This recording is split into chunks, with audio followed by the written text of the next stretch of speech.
All right, everyone, we're about to get started with our panel, Alabama versus the Great Reset. My name is Will Blakely. I'm a reporter with 1819 News. So I guess to cut right to the chase, I mean, the panel today is about the Great Reset. And so the Great Reset is a term used by the World Economic Forum and other global policymakers. But as Alan said earlier, some do dismiss it as just a conspiracy theory. And so could y'all explain to us what you believe the Great Reset agenda is and whether or not it is a real threat to Alabama today? So the Great Reset is a globalist plan engineered by NGOs, in particular the World Economic Forum, in conjunction with the UN. They signed a contract in 2019 to accelerate the attainment of the UN's 2030 Sustainable Development Goals.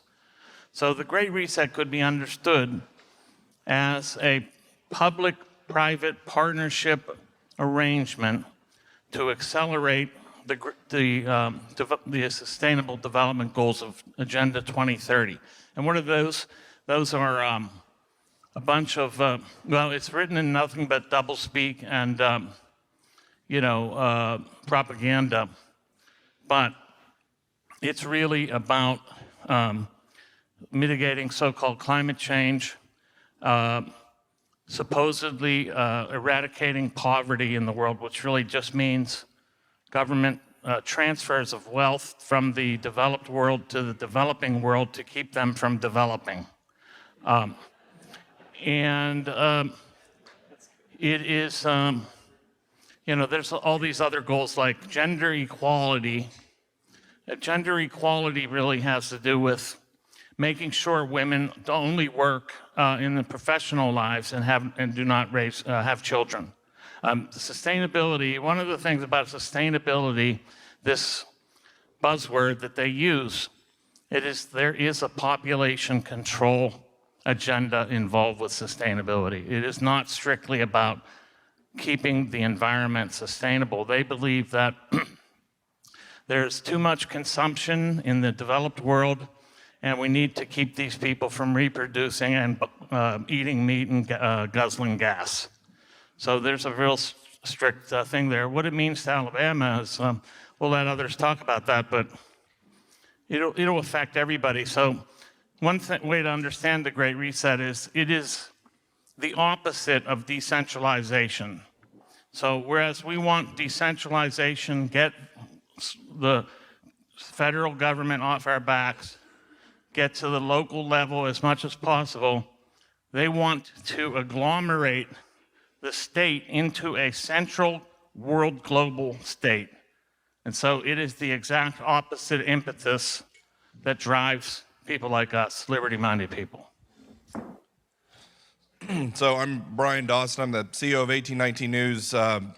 If you've ever been in a room, and especially on a panel where you think everyone in the room is smarter than you, I've reached that point in my life right this moment. I'm not a think tank guy, so they brought this redneck up here to balance things out a little bit. So I think the conspiracy theorist aspect is the thing, and it's starting to lose its appeal, like calling someone racist or xenophobic or homophobic. That used to be quite the punch to someone, but now they've thrown it around so much that it's basically gone, and I think that's happening with conspiracy theorists. One of the few positives that came out of COVID is that it used to be about 6 months for a conspiracy theory to come true. Now we're at about 90 days-ish. So I think that's interesting, but I think to me, the World Economic Forum, the Great Reset, all of these things, it springs from Karl Marx and the Long March to the Institutions and the ultimate fulfillment of what I believe. I'm a Christian, and I believe Karl Marx was demon-possessed, and he wrote his manifesto and died and went to a funeral, and there was like 3 people there. No one even knew who he was. And those writings were picked up by Lenin and Stalin and pushed into Bolshevik revolution, which is anti-West, anti-everything that Christendom or the West is about. And so I think this is the fulfillment of it. They hate everything we stand for, and this is what they're trying. I think it's peak long march through the institutions. I think how it's going to affect Alabama. Man, I don't want to give a whole political history of Alabama. That would take forever. The short version is business runs the state here. And I'm not talking about mom and pop business. I'm talking Alabama Power, Regions, Blue Cross, Blue Shield. Those people, that's who runs this state, okay? And what's interesting is that's always been a very Republican thing. Big business, Republican, okay. Well, now the head of the Business Council of Alabama, which is our state chamber of commerce, is a lady named Helena Duncan, and she's essentially a Marxist, right? And so what you're starting to see is Alabama Power and these other big corporations that have always ran this state are bowing the knee to ESG. They're bowing the knee to all of these socialist policies and everything else, and that's going to take big business left, and it will be interesting to see whether that's going to take the people of Alabama with it, and I don't think it will. The problem that we've always had in our state is that we have the most conservative people in the world, in the United States, that live right here in Alabama, but we don't have legislation and government that reflects it, right? And so that's a big goal of 1819 News, is to be able to inform the people of Alabama about what's going on so that they can get involved in government and get a legislation and governor and things that actually reflect them. So, but I think that's where it's going to affect Alabama the most, is going to be these big, we call them the big mules. The big mules are buying into ESG, and that's who runs our politics and runs our state. And all the guys that run around every 4 years to get elected talking about how much they love Jesus, guns, and free markets, well, the people that are paying, putting money in their campaigns are going to be pushing them to move left with ESG and everything else. So there's going to be a fight, and I think Alabama's ready for a fight. So there you go. I've got a mic, is it on? Yep.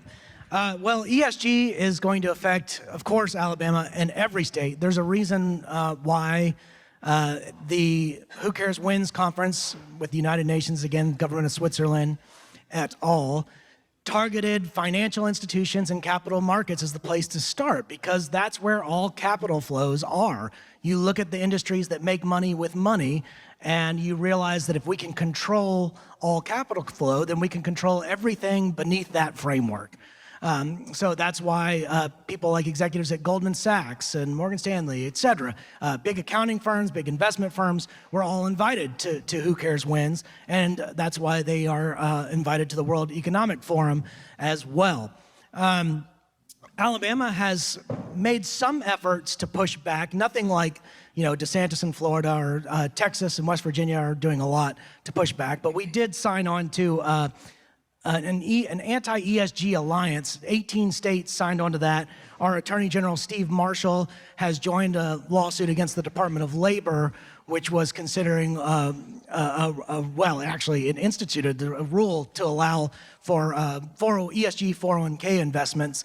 But will ESG affect Alabama? Of course, it affects everybody, and everybody that has investments. I mean, I think the best thing we can do is, raise alarm bells, ring the alarm bells, because if ESG weighted portfolios continue to underperform on the market, I think money still talks. I think when people start seeing that they're not getting returns on investment because their mutual fund manager or BlackRock, Vanguard, State Street, their asset manager, if they have money with those entities, or if it's the state pensioners who are having their state pension funds invested in ESG-weighted portfolios that are not doing as well as other portfolios, then you're going to see some outcry. But people have to pay attention and have to watch the performance of those things, because the only way ESG works is if you get full systematic buy-in. Because investment is traditionally predicated on this notion of diversification, right?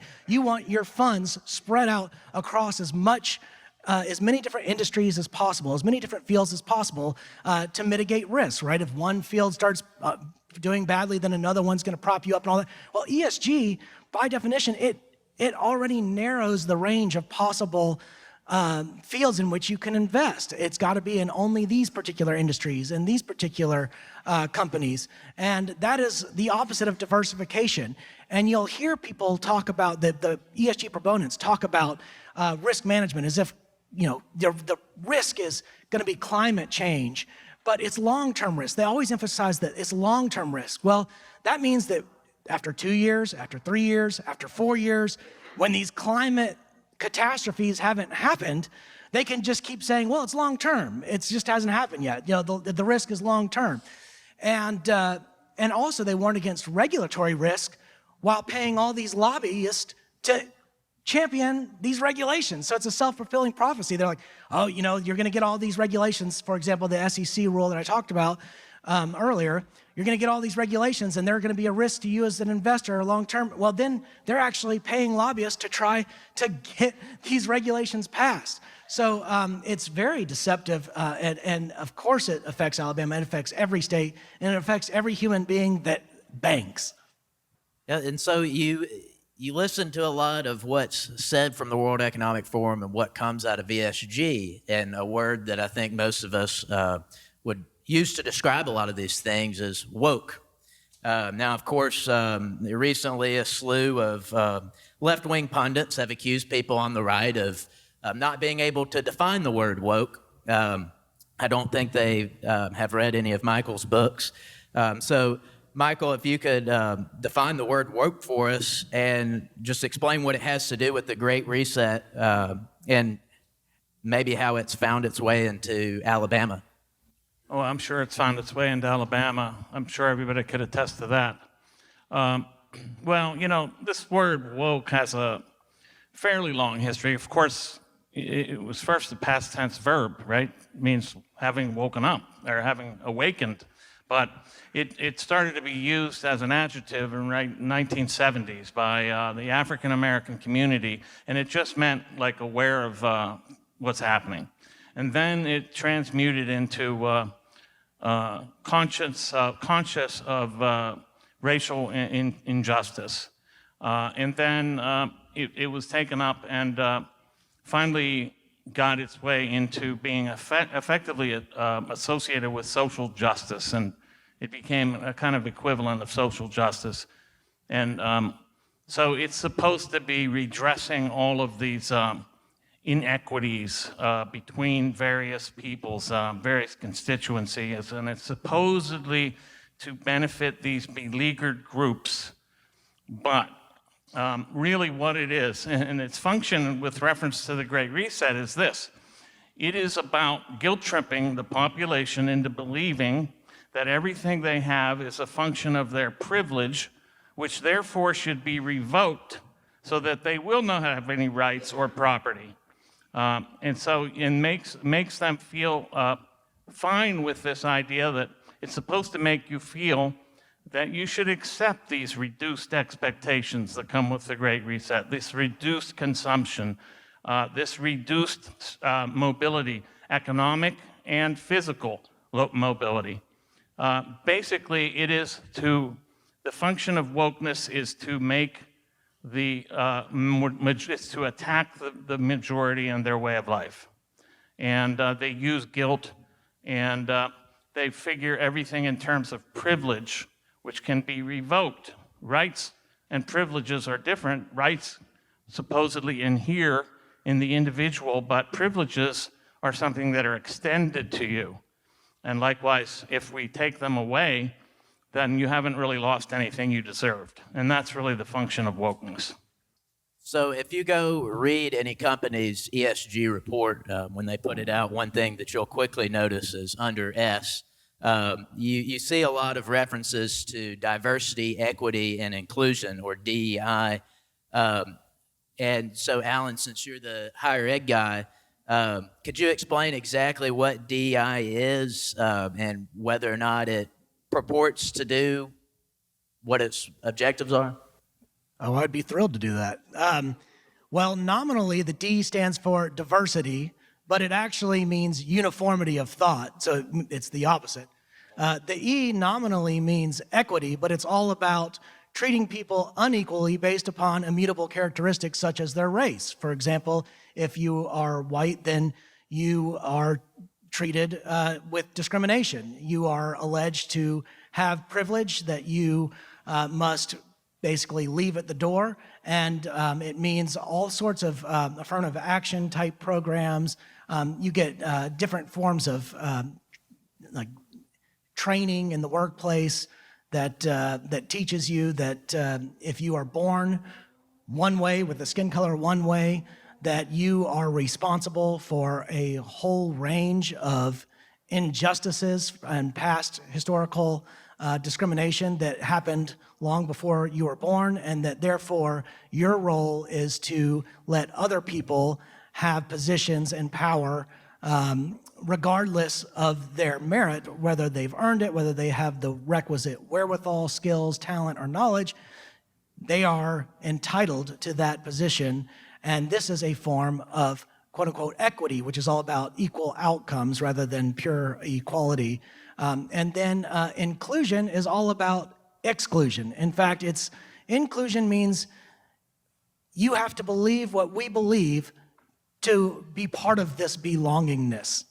If you do not believe what we believe, then you are automatically excluded. So it means exactly the exact opposite. Each term sounds good in theory, but in practice and in the way it's done is very dangerous and in fact leads to all kinds of systemic problems that become instituted in law. Again, I like to use the phrase encoding elite preferences. When the elites encode their preferences in law, administrative agencies, universities, bureaucracies, so that they're so much more difficult to dislodge. Once they're embedded, it's hard to get them out. So when you talk about,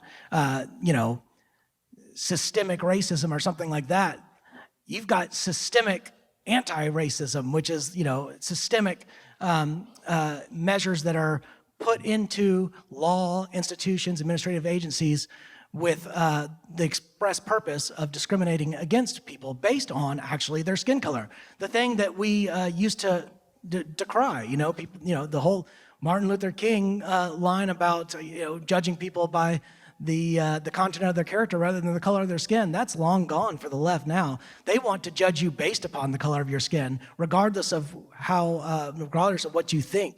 You're automatically disqualified from having a legitimate opinion if you look a certain way. Having been canceled by the Diversity, Equity, and Inclusion group at NYU. By the way, the Mises Institute mistakenly put New York University on my name tag. That's why I will not wear it. I was one of the first professorial victims of the diversity, equity, and inclusion movement, which I like to say, rather than DEI, I call it DIE, die. They canceled me they said, the content and structure of my thoughts. So this was a wrong conviction in an Orwellian courtroom in which I had no witnesses and wasn't able to testify for myself. So yeah, this is what DIE comes down to. It's an execution squad. The conformity, I think I was the first to coin this. It's the conformity, inequity, and exclusion group, is what I call that group that came after me. Anyway. So this is a question for all of y'all. Alabama is a Republican supermajority. We're a conservative state. But how equipped are we to, resist the Great Reset, and what exactly can we do on a state level? I think the Republican supermajority thing, and it was really interesting. I just read an article the other day, I think it was by the Daily Wire. It actually says the thicker your Republican majority is, the more moderate your legislature is, which is really weird. And I'd never seen that on a broad scale. I thought maybe it was just something that Alabama suffered from. But in particularly, how are we going to push back against the Great Reset? I think information, knowledge, and resistance from the people is what it boils down to. Let's use COVID as the example. So here we are, Kay Ivey came out during all those things as state after state was shutting down, blue state after blue state, and she literally came out and said, "We're not California, we're not gonna lock down." And 3 days later, she locked us down and gave us a, what do they call that, where you can't go out after 7, a curfew. And The thought that we had a curfew in Alabama is just mind-boggling. But what do you do with the curfew? Don't go out after 7. Well, I'll see you guys after 7. We'll go somewhere and meet, right? And so that is, I think, what it boils down to me, because as long as Alabama is dependent on federal funds and federal funds flowing to the state, for our economic well-being, we're never going to be able to be who we actually are. And so the hope would be to elect people who begin to wean us off of federal dollars. So a political solution would be looking for candidates that can actually win, who are running on getting off the federal teat, right? And so I think that's a big piece of it. But to me, I think just the ability for people to resist. And so Alabama was the least vaccinated state, okay? You should give yourselves a round of applause for that.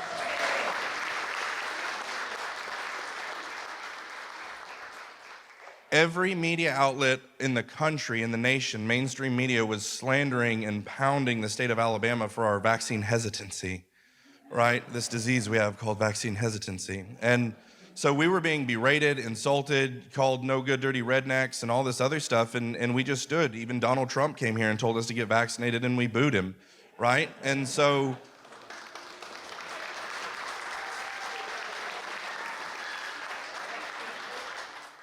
the reason I love Alabama is the people, and we have what it takes to resist. Put your mask on, no. Get vaccinated, not gonna do it. Your kid has to wear a mask in school, no he doesn't, right? That's really it, like, no, just say no. And I think that's where it begins with us, but as a political standpoint, it's that dependence upon federal dollars flowing to the state, and it's gonna be hard to break.